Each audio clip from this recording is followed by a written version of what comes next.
I'm Jackie, and I'm in software engineering. I'm Anand. I'm also in software engineering. I'm Alec, and I'm in communications engineering. And I'm Matteo, and I'm in computer systems engineering. And we're in group 41.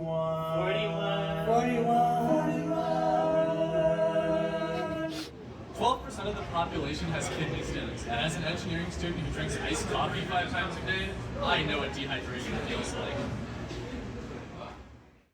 This is a phantom of a kidney, and if you look closely, you'll see 2 white folds. These are kidney stones, and traditionally, you would have to pass them by yourself. Unfortunately, if these become too large or irregularly shaped, you'll have to undergo a procedure called a percutaneous nephrolithotomy for their removal via minimally invasive surgery. On the patient's back, a small incision will be made, after which the nephroscope is inserted to gain kidney access. Because we need to be able to see the needle, this is classically done with X-ray or fluoroscopic imaging, which is harmful both to the patient and to the surgeon. For this reason, our alternative would be to replace this imaging modality with ultrasound imaging, at the expense of lower image quality and an increased requirement for the surgeon's dexterity. Currently, there are no existing ultrasound-guided PCNL simulation trainers on the market, so it's our goal to design one. The objective of our project was to provide maximal realism through virtual reality and haptic feedback, as well as the option for patient-specific data loading. To implement these requirements, we create a cyber-physical simulator in Unity Game Engine. The simulator runs on PC, and the user puts on the virtual reality headset to be immersed in the environment.